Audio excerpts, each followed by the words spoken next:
my kids at times like to author some of these jokes, okay? That's the caveat. And it's being recorded, so if they listen to it, they'll feel bad if you don't laugh. Okay? Why was the knight shouting for a can opener? Why was the knight shouting for a can opener? He had a bee in his suit. I think that might have been my 7-year-old. Okay? Alright, you ready about this one? This one's a little bit closer to your age group, maybe, as far as mental intellect. What has 4 wheels and flies? What has 4 wheels and flies? What's that? A garbage truck. That's it. He had it. It was right on the tip of his tongue. You were there. All right. Very good. Okay. So, we need to talk a little bit more about chronic inflammation today. And then we're going to get into wound healing. Remember how I set this up? I said that most of our time that we spend on acute inflammation is going to be relevant for the stages that we're going to talk about with chronic. And what's the biggest difference between the two? Time, duration. Okay? One resolves and one doesn't. One stays elevated. The one that stays elevated is the chronic nature, and it's actually really the foundation for many of the diseases that we're going to continue to look at this semester.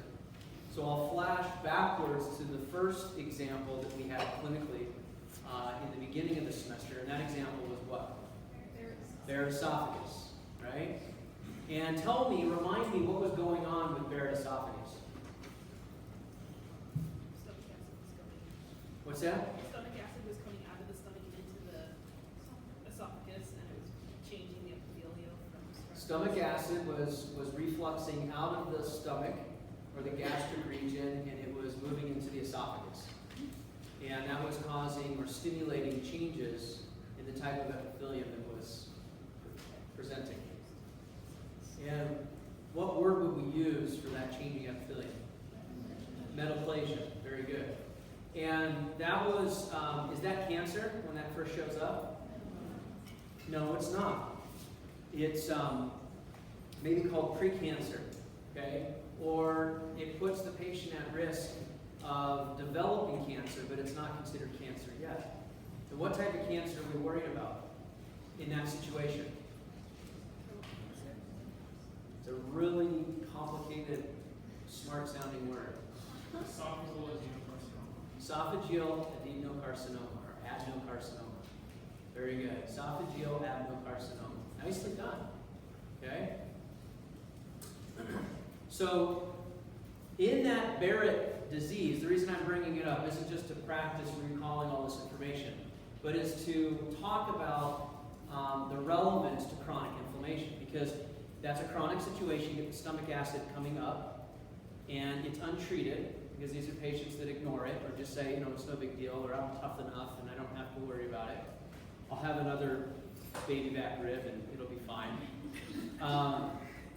So they don't seek treatment, and that, over time, starts to cause this irritation and stimulates chronic inflammation. So if we look at,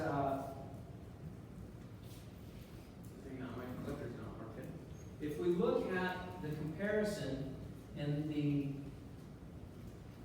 contrast between the two, you can see it on this slide.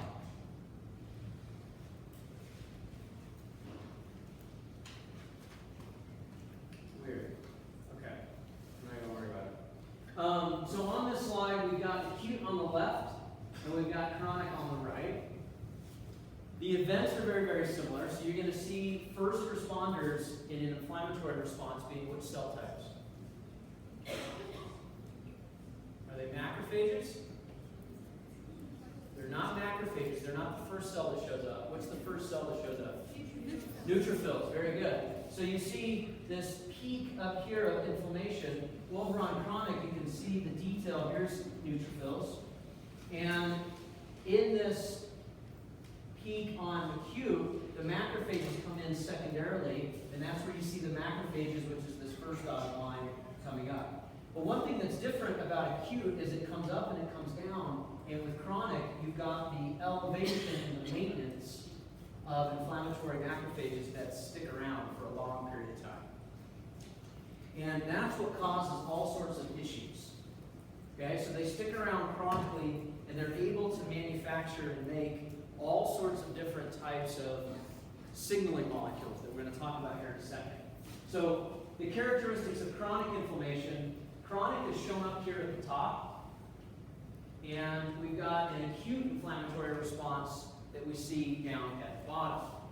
And some of the characteristic signs that we're going to pay attention to with chronic is we're going to see this infiltration that persists. Do you see that yellow asterisk? I've colored it yellow on my screen so that it shows up a little bit better. I think in your slides it might be green or maybe it's black. And it doesn't quite show up nearly as well. But that asterisk is highlighting this local accumulation or cluster of inflammatory cells. So these are these macrophages. You see they're kind of organized almost in a ball. And you don't see that sort of dense cluster down here on acute. The other thing that you're noticing is we've got a lot of fibrosis that's taking place, and that's these arrows. So here's the arrow, black arrow here, and a black arrow here. This is scarring. And the scarring shows up in chronic inflammation because it's been a long period of time, and new cells have been able to move in and lay down collagen.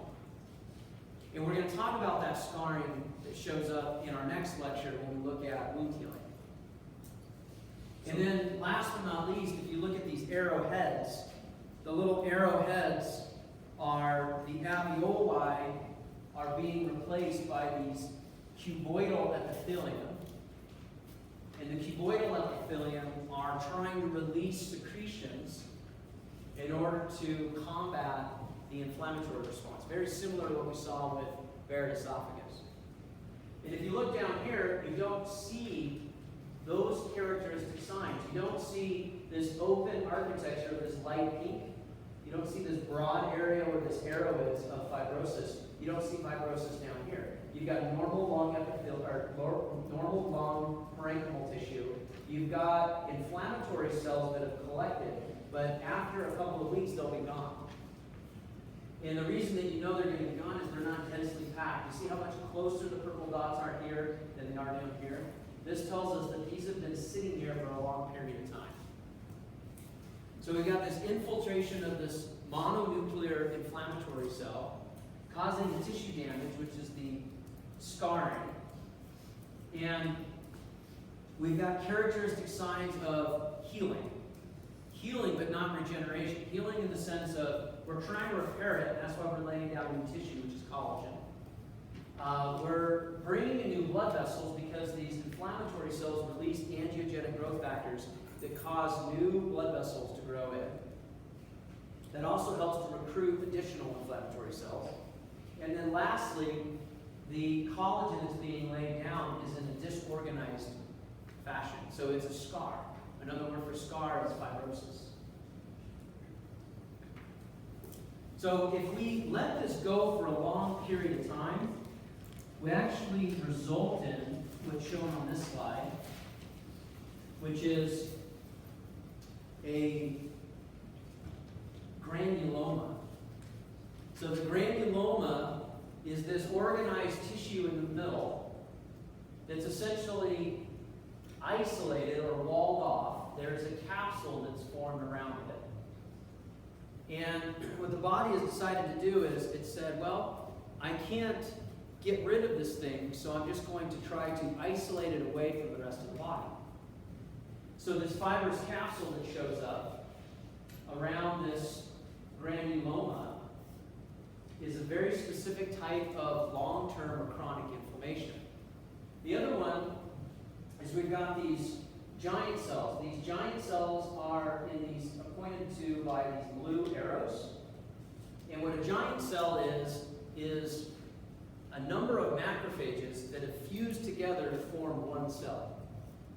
And the reason that they do that is because if they're too small to phagocytose a particle or an object, then they join forces by fusing together, forming what's called a multicellular giant cell.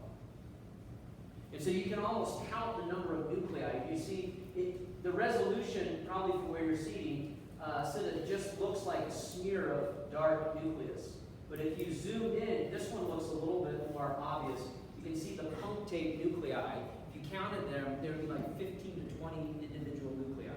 There's probably 15 to 20 individual macrophages that fuse to form this foreign body giant cell. Again, why do they do that? They do that so that they can try to harbor a bigger response against that foreign object. Now, you're going to see epithelioid cells, which are a type of inflammatory cell that organizes near these giant cells. There's not a great picture of one here, but you're going to see it more classically in tuberculosis patients. Patients that have sort of this long-term inflammation that shows up, you'll see both epithelioid cells as well as these foreign body giant cells.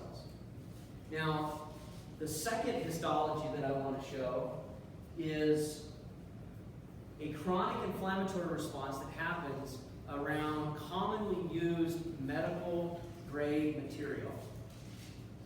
And this is a polypropylene. Polypropylene is a synthetically derived polymer, and we make suture out of it. We make surgical meshes out of it. It's considered to be biocompatible or bio-friendly, and we use it pretty readily. However, it's still a foreign object, and so if you put it into the body, you're going to elicit a response. In fact, there isn't a material that's man-made that doesn't stimulate a response when you put it in the body. It doesn't matter how bio-friendly it is. Now, there's shades of gray. There's some material that's much superior than others with respect to low levels of inflammation. This is one that actually tends to be very high. That's why I'm showing it. Okay? So on the left is control polypropylene. Don't worry about the ECM yet. The control polypropylene, so do you see all these red arrows? What cells do you think they're pointing to? What's that? Foreign body giant cells, that's exactly right. Foreign body giant cells. So this one is really characteristic. Here's one right here. You can see this one has 1, 2, 3, 4, 5 nuclei. The white area is where that polypropylene is. It's a piece of mesh or suture. Okay, and so that's one little fiber in cross-section. And then surrounding it is all the tissue that's been remodeled. In this study, we implanted the material underneath the skin just to try to see what the response would be. So these were subcutaneous implants to observe what happened after a couple of weeks of implantation. And so this is what you normally expect on the left, is this chronic inflammatory response. After 2 weeks, you still see a high level of inflammatory macrophages, and you see the formation of foreign body giant cells. Well, then what we did is we actually treated the mesh with a human extracellular matrix to try to make it more biofriendly. It's a matrix commonly found in the skin to try to cloak or mask the polypropylene. And so you can see it didn't eliminate inflammation, but there's significantly fewer dark purple cells in large clusters on the right with the coating versus on the left. Make sense? So this is what's being done clinically in R&D to develop better performing medical devices. Now, incidentally, if you took a polytetrafluoroethylene, or what's called a PTFE, and you implanted it into the body, just all by itself, as long as it was sterile, it would look more like this. It's actually a very bio-friendly material. But you're still going to see some level of inflammation, not zero. It's just not nearly as loud or as aggressive as what you see on the left. Make sense? So this is the last slide that I'm going to test you on. I will ask you potentially questions on this kind of technology, because I want you to be able to translate or incorporate what we're learning into practical examples. However, at at the end of the deck here, from this point forward, are a whole list or additional number of extra slides. And so this is not material we're going to cover in lecture. You're welcome to look at it. If you want to come talk to me about it, if you have questions, it's not a problem. But I'm not going to go beyond that last slide for purposes of our exam. Okay? Questions over chronic inflammation?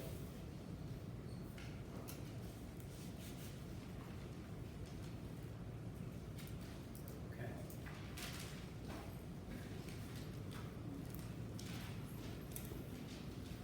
So I should probably put up this slide just to kind of summarize. We talked about how inflammation is our second line of defense. We went through the characteristics of inflammation. We compared and contrasted acute versus chronic. And then we looked at an example, just a single slide, of how tissue inflammation is a way that we can evaluate the biofriendliness or the biocompatibility of